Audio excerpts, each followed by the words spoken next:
व्यापारं विश्वतत्त्वानां वन्दे तद्गुणलब्धये वन्दे तद्गुणलब्धये श्रीवर्धमानमाध्याय घाति संघातघातनं विद्यास्पदं प्रवक्ष्यामि तत्त्वार्थश्लोकवार्तिकम्। पंचपरमेष्ठी भगवान की, 2400 तीर्थंकर भगवान की, देवादिदेव गजानन श्री चंद्र प्रभु भगवान की, परम पूज्य आचार्य श्री उमा स्वामी जी महाराज की, परम पूज्य आचार्य श्री शांति सागर जी महाराज की, परम पूज्य आचार्य श्री विमल सागर जी महाराज की, परम पूज्य आचार्य श्री समर्थ सागर जी महाराज की, परम पूज्य आचार्य श्री अभिनंदन सागर जी महाराज की, परम पूज्य आचार्य गुरुदेव सुंदर सागर जी महाराज की, गुरुदेव समंत भद्र स्वामी की महाराज की।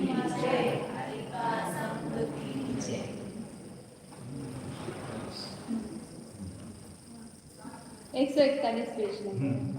हाँ, इधर क्या हो गया था? तन आमूलम कल्मषस्य क्षय किम प्रमाणमिति चेत् ब्रूहि।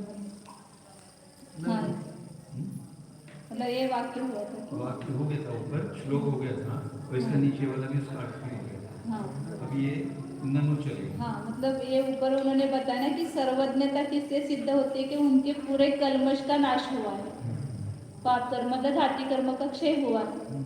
क्योंकि बिना सर्वज्ञता के घाती कर्म का अभाव है, सर्वज्ञता प्रकट नहीं होती है। इसलिए सर्वज्ञपना से उनकी कल्मष के नाश का अनुमान किया, क्योंकि कल्मष का नाश एक कारण है और सर्वज्ञता एक कार्य है, तो कार्य से कारण का अनुमान होता है। तो उनके कल्मष का भी क्षय हुआ है, इसमें क्या प्रमाण है ऐसा पूछा था। तो आचार्य कहते हम बताते हैं आपको, हम प्रमाण बताते हैं। तो आगे बता रहे क्षीयते, आप वो कहता है ननु से। हाँ, उन्होंने ये प्रस्तुत किया था ना अनुमान कि कहीं पर किसी जीव में ज्ञान का प्रतिबंधक है वो पूर्ण रूप से नष्ट हुआ है, क्योंकि संपूर्ण क्षय का कारणपना होने से। जैसे आंखों में कोई तिमिर आदि रोग हुआ है, उसका संपूर्ण नाश हो सकता है। ऐसे संपूर्ण क्षय का कारण है मौजूद, तो फिर संपूर्ण प्रतिबंधक का अभाव क्यों नहीं होगा? होगा। ननु क्षय मात्र सिद्धोऽपि आमूल क्षय अस्य न सिद्ध्ये। पुनः नयने तिमिरम उद्भवत् दृष्टम एव इति चेत् न तदा तस्य समग्र क्षय हेतुत्व अभावात्। अच्छा, शंका कर बौद्ध मीमांसा कर रहा है कि क्षय मात्र सिद्ध अपि, भले ही कल्मष का नाश सिद्ध हो गया, लेकिन आमूल क्षय से न सिद्ध, मूल से सहित पूरा नाश ये सिद्ध नहीं होता है। क्षय सामान्य सिद्ध होता है, किसी में कम ज्यादा है तो उसका सामान्य क्षय मात्र सिद्ध होने पर भी निर्मूल क्षय सिद्ध नहीं होता है। पुनः नयने तिमिरम उद्भव दृष्टमेव, जैसे एक बार आंखों का ऑपरेशन किया, पूरा तिमिर रोग निकाला, वापस उत्पन्न होता हुआ दिखाई देता है, तो पूरा अमूल क्षय कहाँ से हुआ? ऐसा कोई कहता, मीमांसा कहता है, तब आचार्य कहते कि तदा आगे तदा तस्य समग्र क्षय हेतुत्व अभावात्। उस समय उसके संपूर्ण क्षय का कारणपना का अभाव है, इसलिए संपूर्ण नाश नहीं हुआ। जहाँ संपूर्ण क्षय का कारण मिलता है तो वहाँ पर संपूर्ण नाश होगा, लेकिन जहाँ पर अभी मौजूद है समझो तो उसमें संपूर्ण नाश नहीं हुआ उसका, समग्र क्षय मतलब पूरे नाश का। हाँ, जो दृष्टांत लिया है हमने वो पूरे नाश का लिया है। पूरा तिमिर रोग जिसका मूल सहित निकल गया तो उसका पुनः उत्पन्न नहीं होगा। जिसका भी उसका अंदर में कुछ बीज रह गया है तो उसका वापस उत्पन्न होता है। जैसे कैंसर होता है ना, ऑपरेशन करते फिर भी वो जंतु रहते हैं तो पुनः फैलते हैं, लेकिन यदि पूरा मूल सहित निकल गया हो तो पुनः उत्पन्न नहीं होता है। जिसका मूल सहित नाश होगा उसका पुनः उत्पन्न नहीं होगा। तो यहाँ पर पूर्ण क्षय का कारणपणा का अभाव होने से वहाँ पर पूरा क्षय नहीं हुआ। लेकिन पूरे क्षय का कारण जहाँ मिलेगा वहां पर पूर्ण नाश हो सकता है। समग्र क्षय हेतुकम एव ही तिमिर आदिकम यही उदाहरणम न च अनेन हेतुः अनेकांतिकता तत्र तद अभावात्। यहाँ पर जो हमने लिया है उदाहरण दृष्टांत पूरे क्षय हेतु तिमिरादि का उदाहरण लिया है। जिसका पूरा नाश नहीं हुआ ऐसा तिमिरादि नहीं लिया, पूरा जिसका मूल सहित निकल गया है वही उदाहरण यहाँ पर लिया है, दूसरा उदाहरण नहीं लिया है। इसलिए इससे हमारे हेतु में अनेकांतिकता नहीं आती है। जो आपने दिया दृष्टांत लोचन का, उससे हमारे हेतु में अनेकांतिक समग्र क्षय हेतु दिया है ना, तो संपूर्ण नाश होने पर भी पुनः उसकी उत्पत्ति देखी जाती है। इसलिए व्यभिचार दोष आएगा आपके हेतु में। तो आचार्य कहे कि ऐसा व्यभिचार दोष नहीं आता है, क्योंकि उसको हमने उदाहरण नहीं बनाया है। तत्र तद अभाव, उसमें उसका संपूर्ण क्षय के कारण का अभाव है, इसलिए हेतु की अनेकांतिकता नहीं है। हमारे दिमाग में भी आई थी आँख में रोग निकला, उसको दिखना स्पष्ट हो गया, फिर हो सकता है हमारे दिमाग में भी आई थी बात। पर आचार्य कहते हमने तो ऐसी आंखें ली हैं जिसमें दोबारा रोग होना ही नहीं है। मीमांसकों की ओर से नेत्र के दृष्टांत को लेकर यहाँ शंका है कि पूर्वोक्त अनुमान से कर्मों का केवल क्षय सिद्ध हुआ है, फिर भी जड़मूल से इन कर्मों का क्षय तो सिद्ध नहीं होता है, क्योंकि नेत्रों में एक बार तमारे आदि के नष्ट हो जाने पर फिर भी तमारा रतोंत आदि दोष पैदा होते हुए देखे गए हैं। इसी प्रकार सर्वज्ञ के भी अभी जो नाम दिए ना मोती बिंदु, कांच बिंदु वगैरह, उस समय के वो रतोन तमारा ऐसे नाम है। इसी प्रकार सर्वज्ञ के भी पुनः ज्ञानावरण दोष का बंद होना संभव है। आचार्य कहते हैं कि यह कहना तो ठीक नहीं है, क्योंकि संसारी जीवों के ज्ञानावरण आदि कर्मों का पूर्ण रूप से नष्ट करने वाला रत्नत्रय उत्पन्न नहीं हुआ है। इस कारण कतिपय कर्मों का क्षयोपशम हो जाता है, पुनः बंद भी हो जाता है, किंतु सर्वज्ञ के कर्मों का अनंत काल तक के लिए क्षय करने वाले कारण पूर्ण संवर और निर्जरा हो गए। कृष्ण कर्म विप्र मोक्ष मोक्ष बंध हेतु भाव निर्जराभ्याम। बंध हेतु का अभाव मतलब संवर और निर्जरा, इनके द्वारा पूर्णतः कर्मों का क्षय होना ये मोक्ष है। ऐसा क्षय हमको यहाँ पर प्रयोजन है, इसका ऐसे क्षय को लिया है। इसी प्रकार नेत्रों में एक बार उपशम होने पर भी पुनः तमारा रतोंद दोष पैदा हो जाता है। वहां भी उस दोष का पूर्ण रूप से क्षय करने के कारण अंजन आदि का उस समय सेवन नहीं किया है। हमने यहाँ संपूर्ण रूप से दोषों के नाश करने वाले कारणों से सर्वथा नष्ट हो चुके तमारा आदि दोषों को ही दृष्टांत किया है। कुछ देर के लिए दब गए अन्य रतोंत आदि को दृष्टांत नहीं बनाया। इस कारण कुछ दिन के लिए उपशम को प्राप्त हुए इस तमारा दोष से हमारे हेतु का व्यवचार नहीं है, क्योंकि वहां दबे हुए कामल आदि नेत्र दोषों में संपूर्ण रूप से क्षय करने का कारण विद्यमान है, वह हेतु रहता नहीं है। फिर व्यवचार दोष कैसा? किम पुनः केवलस्य प्रतिबंधकम यस्य अत्यंत परीक्षयः क्वचित साध्यत्य इति न आक्षेप्तव्यम, न आक्षेप्तव्यम, आक्षेप्तव्यम, हाँ आक्षेप नहीं करना चाहिए। हाँ, कोई ऐसा आक्षेप करता है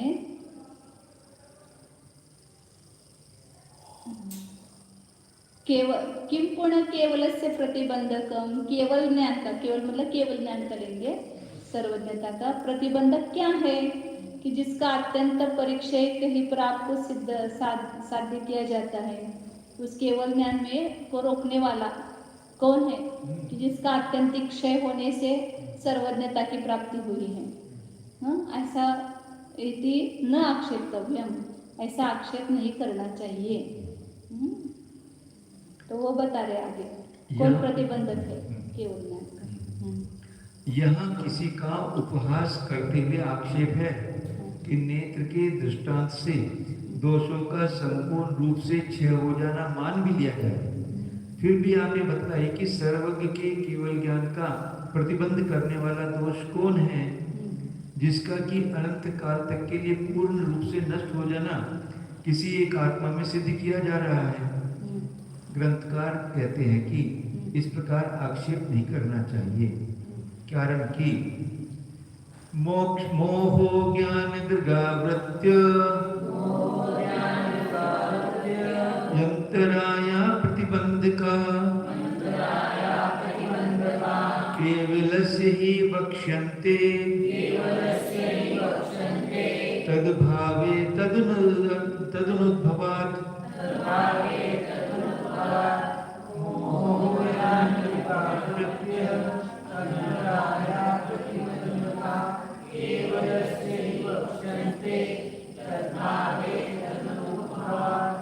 केवल ज्ञान के प्रतिबंधक मतलब उसको रोकने वाले कौन है? ताकि मोह, ज्ञान, ज्ञानावृत्ति, दृगावृत्ति मतलब ज्ञानावरण, दर्शनावरण और अंतरण, चार घाती कर्म में केवल ज्ञान का घातक केवल ज्ञानावरण नहीं बताया, चारों घाती कर्म बताए। इसलिए चारों घाती कर्मों के क्षय से केवल ज्ञान की उत्पत्ति होती है। ऐसा कहते हैं केवल अज्ञानावरण के क्षय से केवल ज्ञान उत्पन्न हुआ, चारों घाती कर्म का नाश हुआ तब केवल ज्ञान की उत्पत्ति हुई है। तो केवल ज्ञान को रोकने वाले ये चार कर्म है घाती कर्म, ये प्रतिबंधक है। केवल से ही वक्षण, ये आगे बताने वाले हम 10वें अध्याय में आगे केवल ज्ञान का इनके क्षय से केवल ज्ञान होता है ऐसा बताया ना वहाँ पर। मोहांतराय मोह क्षयात ज्ञान दर्शनावंतराशयाच केवलम, ऐसा 10वें अध्याय में बताने वाले ना। तो वहाँ पर आगे बताएंगे क्यों ये प्रतिबंधक है, कैसे जाना। तो तद भावे तद अनुभवात, इनका सद्भाव रहते, इन चार घाती कर्मों का सद्भाव रहते हुए केवल ज्ञान उत्पन्न नहीं होता है। तो इसी से जिसके उदय में जो नहीं होता है वो उसका प्रतिबंधक है। या पर्दा लगा हुआ है, अंदर दर्शन नहीं हो रहा है भगवान का, तो यह पर्दा प्रतिबंधक हो गया। ऐसे संपूर्ण ज्ञान होने में ये प्रतिबंधक हो गए, क्योंकि इनका उदय रहते हुए केवल ज्ञान की उत्पत्ति नहीं होती है, इसलिए ये उसके प्रतिबंधक है, ये सिद्ध होता है। अब एक में से एक दूसरे में से दूसरा सिद्ध करेंगे। सर्वज्ञता सिद्ध करके उसके एक वितरागता मतलब कल्मषता का अभाव सिद्ध किया, कल्मषता का समूल अभाव है।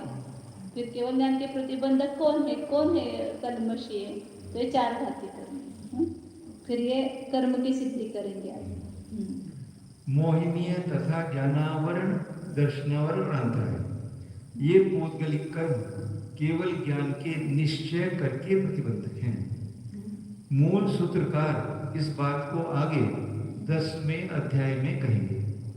उन कर्मों के होने पर वह केवल ज्ञान नहीं पैदा होता है, यहाँ अन्वय व्याप्ति है, होने पर होगा अन्वय व्याप्ति।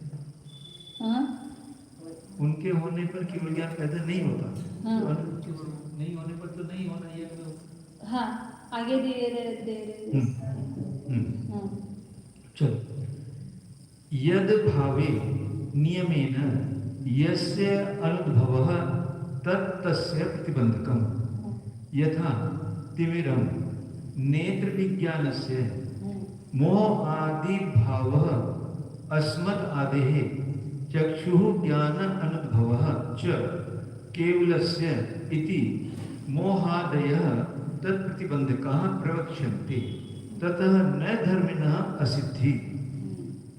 यद भावे, जिसके सद्भाव में, नियम से जिसका अनुभव होता है मतलब उत्पत्ति नहीं होती, वह उसका प्रतिबंधक है। मतलब एक का सद्भाव तो दूसरे का अभाव है, तो इसके सद्भाव के कारण उसका अभाव है ना, तो ये इसको बाधा कर रहा है। तो जिसके सद्भाव में, जिसके विद्यमान होने पर जिसका अनुभव है मतलब उत्पत्ति नहीं है, वह उसका प्रतिबंधक है। जैसे तिमिरम नेत्र विज्ञानस्य, तिमिर रोग के सद्भाव में नेत्र का विज्ञान नहीं हो रहा, आंखों से दिखाई नहीं दे रहा है, तो फिर आंखों को प्रतिबंधक कौन हो गया? तिमिर रोग हो गया। मोती बिंदु आ गए तो दिखना बंद हो गया, तो मोती बिंदु आपका क्या हो गया? प्रतिबंधक हो गया। ऐसे घाती कर्म का उदय रहते हुए केवल ज्ञान नहीं होता है, तो घाती कर्म क्या हो गए? उसके प्रतिबंधक हो गए। मोहादि भाव, आदि से चारों लेना, मोहादि भाव जो है ज्ञान और दर्शन और अंतराय, ये अस्मद आदे है, हम जैसे लोगों के। चक्षुर ज्ञान अनुभव च केवल से, ये हम जैसे लोगों के मोहादि का सद्भाव है, तो चक्षु ज्ञान की उत्पत्ति नहीं होती है। केवल से इति मोहादय तत्प्रतिबंधका प्रवक्षन्ते। चक्षु ज्ञान हमको जैसे मतलब चक्षु ज्ञान नहीं होता है, तिमिरादि रोग होने पर चक्षु के द्वारा ज्ञान नहीं होता है, वैसे ही मोहादि का सद्भाव होते हुए केवल ज्ञान की उत्पत्ति नहीं होती है। इसलिए मोहादिक जो है उसके प्रतिबंधक है, केवल ज्ञान के को रोकने वाले हैं, ऐसा हम आगे बताने वाले हैं। इसलिए ततः न धर्मिण असिद्धि ही, इसलिए धर्मी मतलब ये प्रतिबंधक कलमश जो है उसका नाश सिद्ध करना है ना, तो उसकी असिद्धि नहीं है। धर्मी सिद्ध है। धर्मी क्या करेंगे यहाँ पर? ऊपर का अनुमान करना पड़ेगा तो समझने में। जिसकी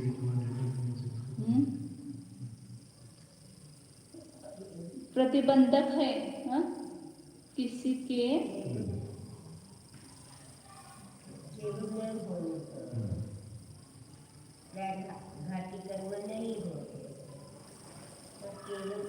ज्ञान के प्रतिबंधक कर्म है, ज्ञान के प्रतिबंधक है, तो ज्ञान के प्रतिबंधक की अस्थि सिद्ध करना है ना, तो अस्थि साध्य हो जाएगा। नहीं, ज्ञान के प्रतिबंधक जो कर्म है उसका निर्मूल क्षय है। नहीं, ये धर्मी प्रतिबंधक जो कर्म है उसको धर्मी बनाएंगे। हाँ, नहीं, हाँ, मोहादि को चावल हाँ, हेतु तो है ना, पूर्ण रूप से नाश का कारण विद्यमान होने से, तो ये पहले ही दिया था ना यहाँ पर, केवल ज्ञान के प्रतिबंधक। यहाँ पर दिया था 40 नंबर की गाथा में, क्वचिद आमूलम ज्ञानस्य प्रतिबंधकम क्षीयते, ज्ञान के प्रतिबंधक का निर्मूल क्षय है कहीं पर जो किसी जीव में। तो ज्ञान के प्रतिबंधक ये हो गए धर्मी, हाँ, और निर्मूल क्षय हो गया साध्य। अच्छा, मोहादि कर्म का मूल क्षय। हाँ,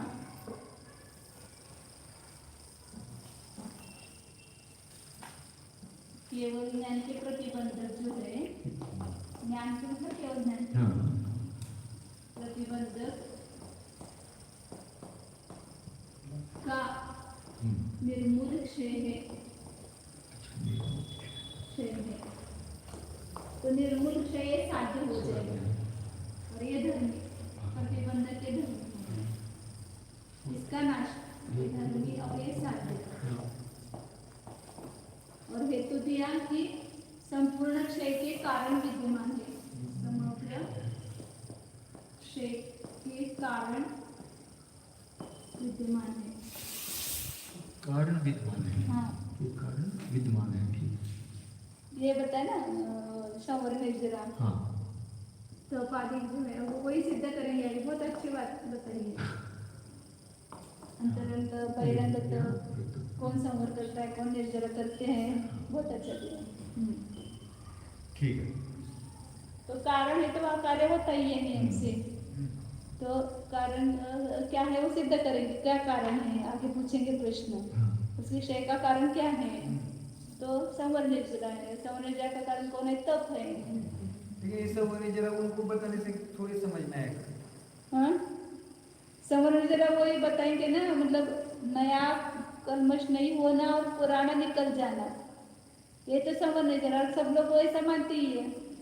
कलमश जो है नया नया उत्पन्न होना, जो नया नया कर्म उत्पन्न होना, और पुराना कर्म जो है नष्ट होना, उसी से ये हो जाएगा ना, निर्मूल क्षय मतलब। उनकी भाषा नहीं बताएंगे।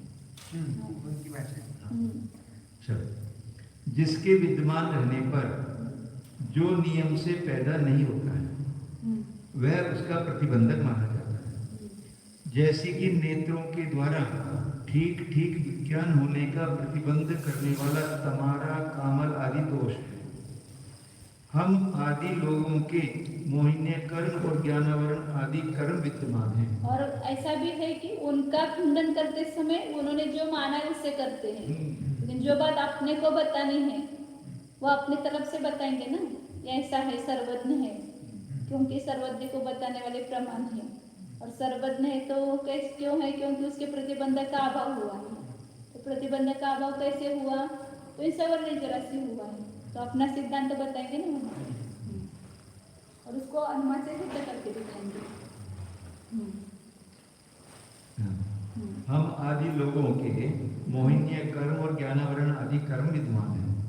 जैसे तिमिर आदि दोष के विद्यमान होने पर पूरा चाक्षुष प्रत्यक्ष नहीं पैदा होता है, इसी प्रकार चारित मोहिनी ज्ञानावरण, दर्शनावरण, अंतराय के होने पर केवल ज्ञान की उत्पत्ति नहीं होती है। इस हेतु से मोह आदि कर्म उस केवल ज्ञान के आवरण करने वाले सिद्ध होते हैं।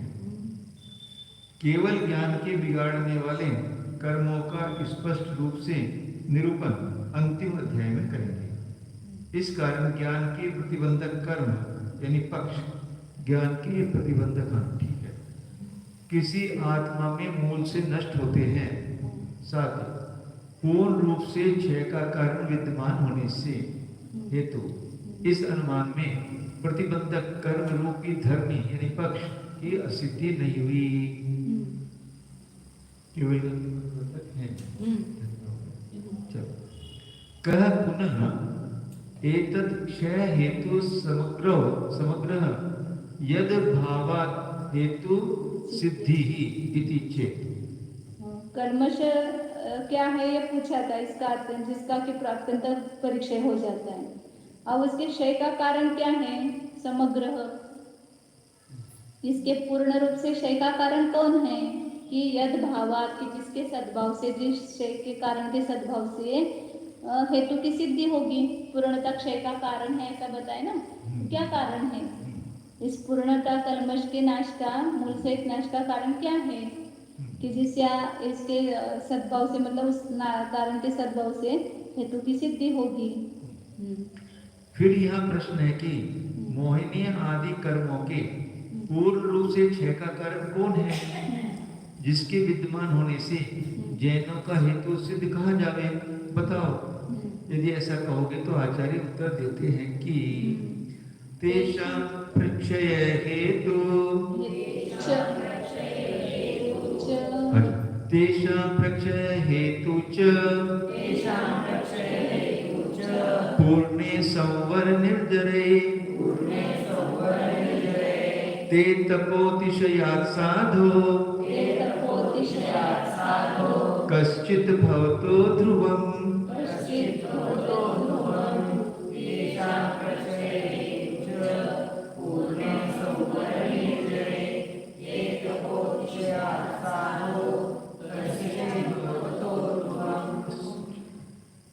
तेषां प्रक्षय हेतु, पूर्ण किसी ने किया है कि इसमें मूल में ही सुधार किया है, इसमें पूर्ण ही किया है। पूर्ण ऐसा उसको एक और मात्रा और एक लगाए ना तो पूर्ण हो जाएगा। हाँ, पूर्ण किया है। हाँ, पूर्ण किया है। हाँ, पूर्ण संवर निर्जर, पूर्ण किया।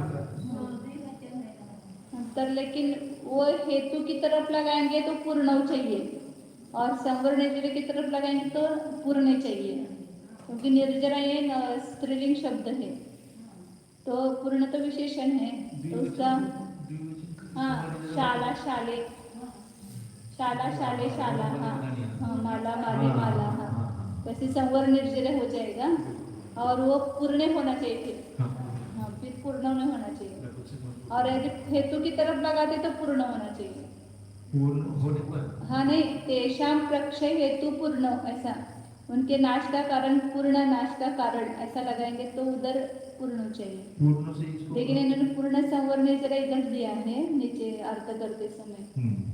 उनके क्षय का कारण, उन मोहने आदि कर्मों के क्षय का कारण कौन है? संवर और निर्जरा। पूर्ण संवर और निर्जरा, पूर्ण संवर होना, निर्जरा होना, यह उसके नाश का कारण है मोहादि के। ते तपोतिशया साधो कस्यचित भवतो ध्रुवम। और वे संवर निर्जरा किसके होंगे? साधु के होंगे। और साधु के किस कारण से होंगे? तपोतिशय, तप के अतिशय से। तप मतलब ध्यान भी तप ही है। तो तप के अतिशय से किसी साधु के ये निश्चित रूप से होते हैं संवर निर्जरा। जो शपथ श्रेणी पर आरोहण करेगा तो क्या होगा उसका? संपूर्ण संवरण, संपूर्ण निर्जरा हो जाएगी। तो कथनची थोडी झाली ना, काही प्रकृतींचं संवरण, काही प्रकृतींचा आश्रव चालू आहे, पूर्ण संवर व्हायला पाहिजे ना। तो पूर्ण संवर का होगा? 10वें गुणस्थान के अंत में, मतलब 11वें गुणस्थान, 12वें गुणस्थान से होगा। और निर्जरा भी पूर्ण रूप से पूरे कर्म का निर्जरा होनी चाहिए। 12वें के अंतिम समय में होगी ना पूर्ण। हाँ, ज्ञानावरणादि का आश्रव 10वें गुणस्थान तक हो रहा है, तो संवर नहीं है ना पूर्ण। हाँ, पूर्ण वाय, पूर्ण शब्द आहे। हाँ, मग हेतूकडे लावा लागेल। प्रक्षय का पूर्ण कारणाचा पुढे पूर्ण। हाँ हाँ, पूर्ण क्षय का कारण संवर और निर्जरा है। और पूर्ण मतलब प्रेस से ले सकते हैं, प्रकाश रूप से क्षय।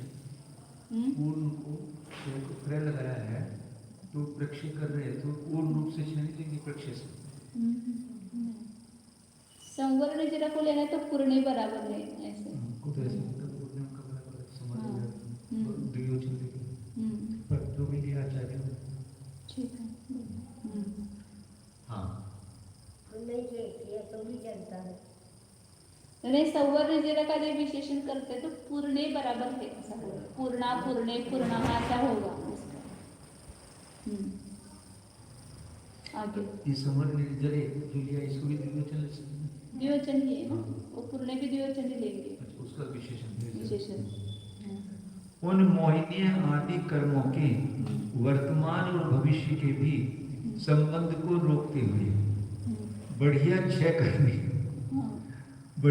करने के कारण वे पूर्ण संवर और निर्जना किसी किसी निकट सिद्ध साधु के उत्कृष्ट तप के महात्म से निश्चय कर पैदा हो जाते हैं।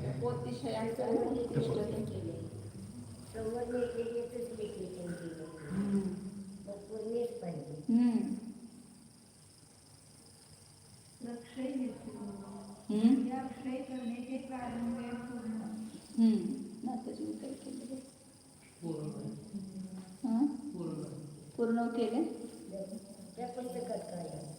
पूर्ण केले, पूर्ण केले म्हणतात, पूर्ण केले।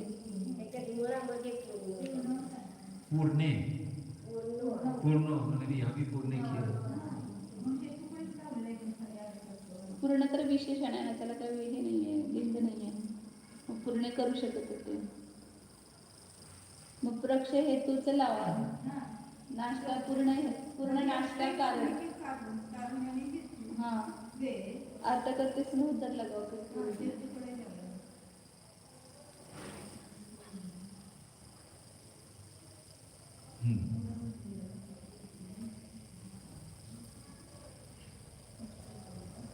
कर्मों के क्षय का परिपूर्ण कारण ऐसा किया है, तो वो बराबर होता है। फिर हेतु का विशेषण लगाओ तो पूर्ण बराबर है, और निर्जरा का विशेषण लगाओ तो पूर्ण बराबर है। ये हो गया, निकट साधु के उत्कृष्ट तप के मार्ग से निश्चय कर पैदा हो जाते हैं।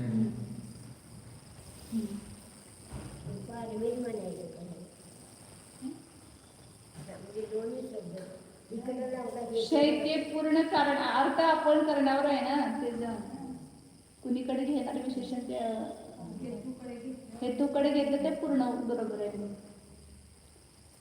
क्षय के पूर्ण कारण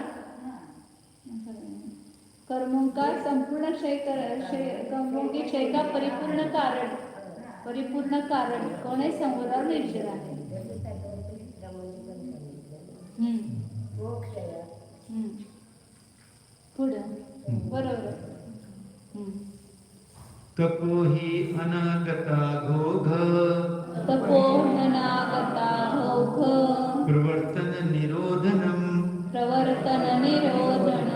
तज्जन्म हेतु संघात तज्जन्म हेतु संघात प्रतिपक्षयतो यथा भविष्यत् काल कूटादि विकारोग निरोधनम मंत्र ध्यान विधानादि स्फुटं लोके प्रतीयते. तपो हि अनागता भोग प्रवर्तन निरोधनम तज्जन्म हेतु संघात प्रतिपक्षेतो यथा भविष्यत्काल कूटादि विकारोग निरोधनम मंत्र ध्यान विधानादि स्फुटं लोके प्रतीयते.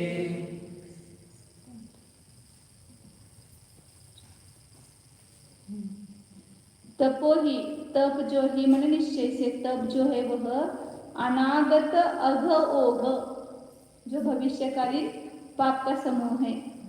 ये सब मोह ज्ञानावदर्शन ये सब पाप का ही समूह है ना. तो जो भविष्य काल में होने वाले पाप के समूह के प्रवर्तन को रोकने वाला है, तो संवर करने वाला है. तो तप के कारण क्या होता है? संवर होता है कि आगामी भविष्य काल में पाप का समूह संचय नहीं होगा. तो उसका वो कारण कौन है? तप है. और तज्जन्म हेतु संघात प्रतिपक्षयत यथा,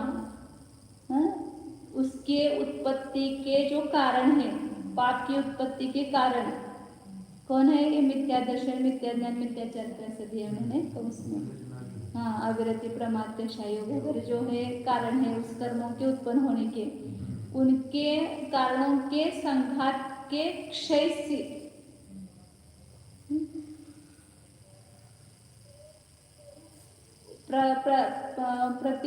प्रतिपक्षयतः, जो कारण का जो संघात है उसके क्षय से.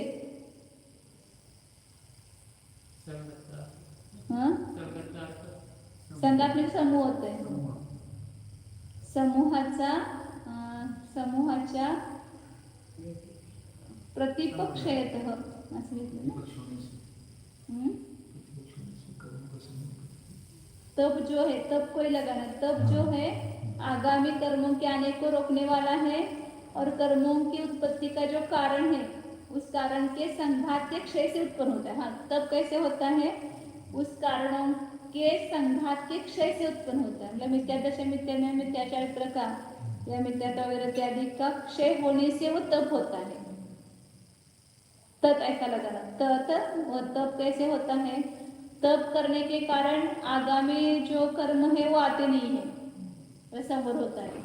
और तप किस कारण से होता है? तो उसकी उत्पत्ति के कारणों के समूह का नाश होने से तप होता है. हाँ हाँ, प्रतिपक्षयत ऐसा लगाना पड़ेगा, ऐसा लगता है.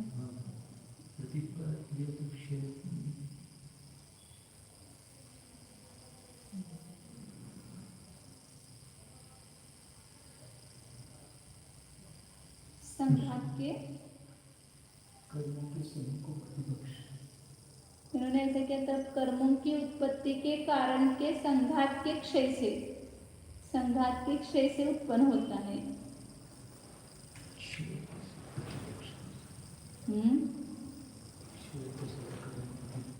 मुझे भी सुबह से वो प्रतिपक्ष थोड़ा ये हो रहा है, डाउट हो रहा है.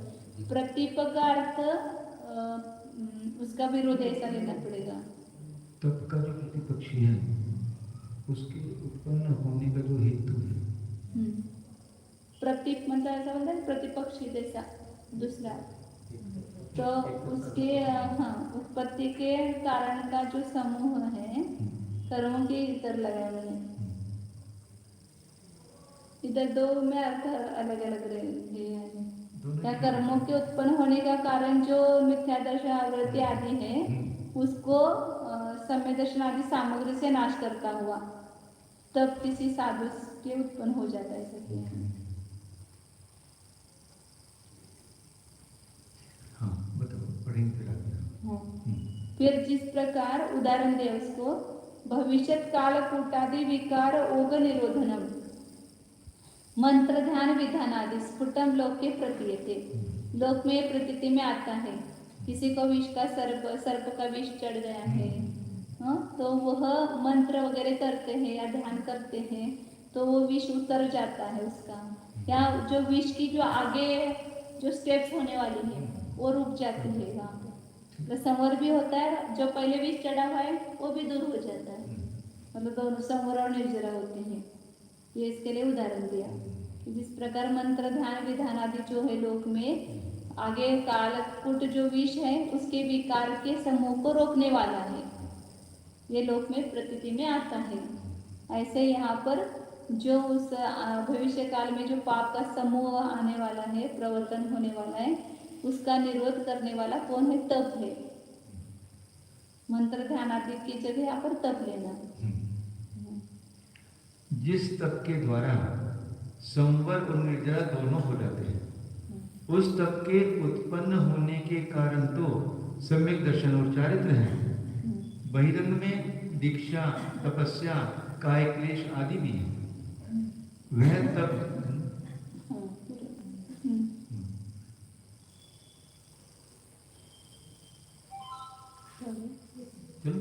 वह तप ही भविष्य में आने वाले पापों के समुदाय की प्रवृत्ति को रोकता रहता है तथा वर्तमान काल में भी उस पाप का संबंध नहीं होने देता है।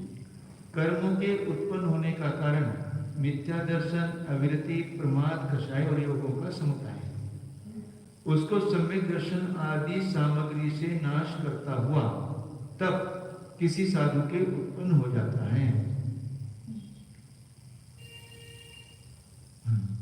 प्रत्युपकार तो उसके विरोधी सम्य दर्शनादि ऐसा लगा सकते हैं। उसकी उत्पत्ति का कर्मों की उत्पत्ति के कारण का जो समूह है उसका विरोधी कौन है सम्य दर्शन ज्ञान चारित्र उसके उससे क्षय होने से विद्या दर्शनादि का क्षय होने से ऐसा लगा।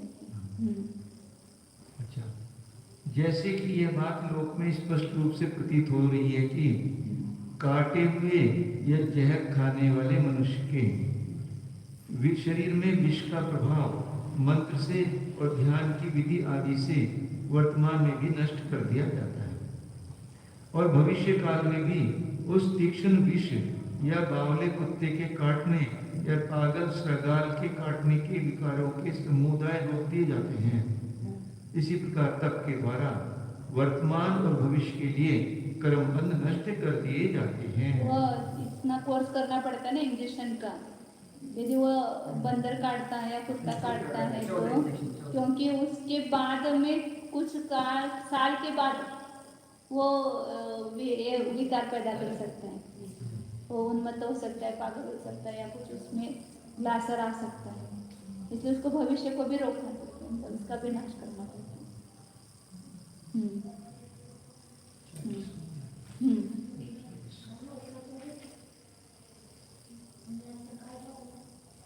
उदाहरण दृष्टांत दिले मंत्र ध्यान केलं असताना ते विष पण उतरून जाते तसे ते तप केलं की आपल्या कर्मांचा नाश होतोय एवढंच ते कुत्रा आणि हे चावल्यानंतर काही काळानंतर त्याचा असर होत असतोय म्हणून त्याच्यासाठी इंजेक्शनचा कोर्स वगैरे करतात पुढं भविष्य काळामध्ये ते चढू नये म्हणून। कुत्ते के अंदर ऐसे ये बंदर के ऐसे जीन्स होते हैं 2 साल 4 साल वो व्यक्ति बंदर जैसा होना चाहता है उसी की प्रवृत्ति करने लगता है। बंदर जैसा ही बंदर जैसे कार्य करने लगता है यदि वो उसका विकार नहीं दूर किया जाए।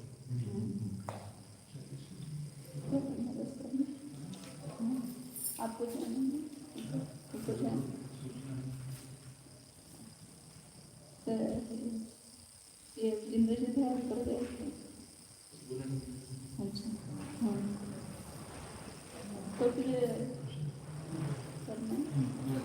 आप जैसा बोलो, मतलब जाना हो तो। हाँ, देर से चालू किया था इसलिए तो भी टाइम हो गया।